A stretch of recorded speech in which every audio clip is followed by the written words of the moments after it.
మీరు నచ్చిన మెచ్చిన డ్రెస్ మీ ముంగిటకే వెంటనే ఆన్లైన్ లో కొలతలిచ్చేయండి. అదెలాగో తెలుసుకోవాలని ఉందా? పూర్తి వివరాలకు చదవండి సాక్షి దినపత్రిక. అమ్మా, నాన్నెక్కడికి వెళ్ళాడమ్మా, ఎప్పుడొస్తాడమ్మా అంటూ ఆ చిన్నారులు అడుగుతున్నారు. భర్త ఏమయ్యాడో, ఎక్కడున్నాడో, పిల్లలకి ఏం జవాబు చెప్పాలో తెలియని పరిస్థితి. విజయవాడ ఊర్మిళానగర్కు చెందిన పాయల నందిని పరిస్థితి ఇది. వరద వచ్చిన రోజు బయటకు వెళ్లిన భర్త శేఖర్ తిరిగి రాకపోవడంతో నందిని కన్నీరు మున్నీరవుతోంది. ఇద్దరు పిల్లలు మధుప్రియ, చైత్రికతో పాటు కుటుంబ సభ్యులు శేఖర్ కోసం ఎదురు చూస్తున్నారు. విజయవాడ వరదల్లో శేఖర్ మిస్సింగ్ ఘటనపై మరిన్ని వివరాలు మా కరెస్పాండెంట్ రవీంద్ర అందిస్తారు. బుడమేరు వరద అనేక మంది జీవితాలను ఛిద్రం చేస్తుంది. ఎంతో మంది యువకులు ఇంట్లో నుంచి బయటికి వెళ్ళిన తర్వాత తిరిగి రాలేని పరిస్థితి ఏర్పడింది. వారు ఎక్కడున్నారని చెప్పి కుటుంబ సభ్యులు ఎదురు చూస్తూ ఉన్నారు. ఈ వరదలకి ఏమన్నా ఇబ్బంది అయిందా, లేదంటే మరో చోట్ల ఎక్కడన్నా సురక్షిత ప్రాంతాల్లో ఉన్నారా ఏంటనేది కనీసం సమాచారం కూడా లేకపోవడంతో కుటుంబ సభ్యులంతా కూడా ఆందోళన చెందుతున్నారు. ప్రస్తుతం మనం ఊర్మిళానగర్లో ఉన్నటువంటి ఒక ఫ్యామిలీలో ఉన్నాం. అమ్మ, అసలు ఏం జరిగింది? ఆ రోజు మీకు కాల్ చేశారా? ఎన్నో తారీఖు ఇక్కడి నుంచి ఇంట్లో నుంచి ఆయన బయటికి వెళ్ళాడు, ఏం జరిగింది? ఆదివారమే వెళ్ళాడు సార్. ఆ పన్నారు వచ్చారు, రాలే, ఎత్తి పెట్టేసి వాళ్ళ ఫ్రెండ్ని దింపేసి వస్తానని చెప్పి వెళ్ళాడు సార్. వెళ్ళి ఇంక అప్పటి నుంచి ఇంక రాలే. ఫోన్ కాల్ చేశారు సార్. ఫోన్ కాల్ చేస్తే చర్చి సెంటర్ కాడ ఉన్నానని చెప్పి అన్నాడు సార్. ఆ చర్చి సెంటర్ కాడ కదా ఉన్నారని చెప్పి అనుకున్నా. వాటర్ అంటే ఆయన చాలా భయం అసలు. ముందు అన్నిటికీ భయమే సార్. ఆ వాటర్ ఉన్నానమ్మా, వాళ్ళ చెల్లి ఫోన్ చేశాడు. వాటర్ ఉన్నది, నేను రాలేను, నాకు భయం అని చెప్పి అన్నాడు. ఇంకా అక్కడి నుంచి ఫోన్ మాట్లాడాడండి. ఎప్పుడు చేశారమ్మా మీ కాల్? ఎప్పుడు చేశాడండి? మంగళవారం నాతో మాట్లాడాడు. 3 గంటలకి మాట్లాడాడు. రాత్రి 7 గంటలకి మాట్లాడాడండి. ఇంకా అక్కడ కాంచి ఫోన్ ఆగిపోయింది. బోల్డ్ సార్లు చేశాను కానీ మరి ఫోన్ పని చేయలేదు. స్విచ్ ఆఫ్ అనే వస్తుంది. మరి ఏమయ్యాడో నా కొడుకుని చూడండి, నాకు పిల్లలు మనవలు చూడండి ఎలాగైపోయారు. మీ ఆస్తి గురించి ఆశించలేదండి, నా కొడుకు వస్తే చాలు. మేము 3 ఫ్యామిలీలు రోడ్డు మీద పడిపోయాము. మీరు ఏం చేస్తారో, మా పరిస్థితి ఎలాగొచ్చిందో చూడండి. వెతికారండి చుట్టుపక్కల? కానీ మేము పోలీస్ కంప్లైంట్లు ఇచ్చాము. విజయవాడ అంతా ఎదిగామండి, తిరగని రాజ్యమే లేదు. మొత్తం గాలించాం. 30 మంది కుర్రాళ్ళండి. మీ అన్నీ మా వల్ల కాలేదు, నీకైనా ఇది చేస్తారేమో చూడండి. మేమన్నీ చేసాం, ఏది ఒగ్గిలేదండి. మేము కూడా తిరుగుతాను ఆటోలు వేసుకొని.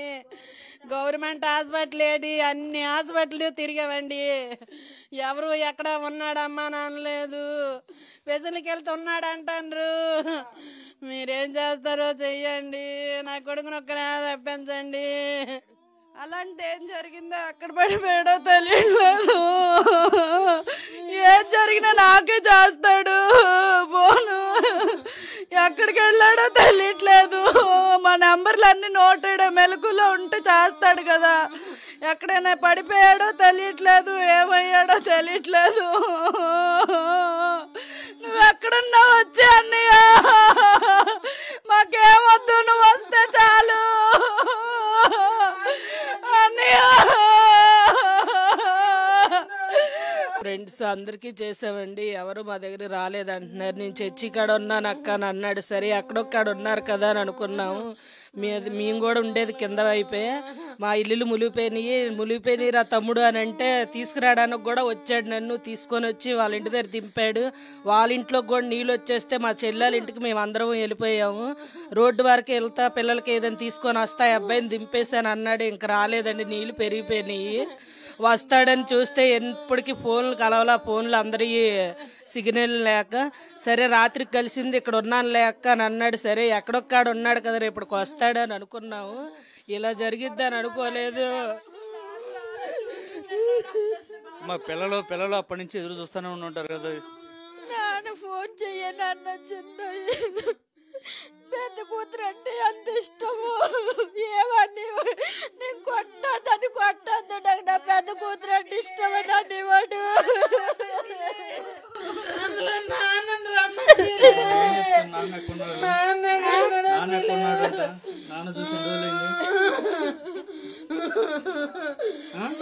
ఎక్కడున్నాడో పిలు,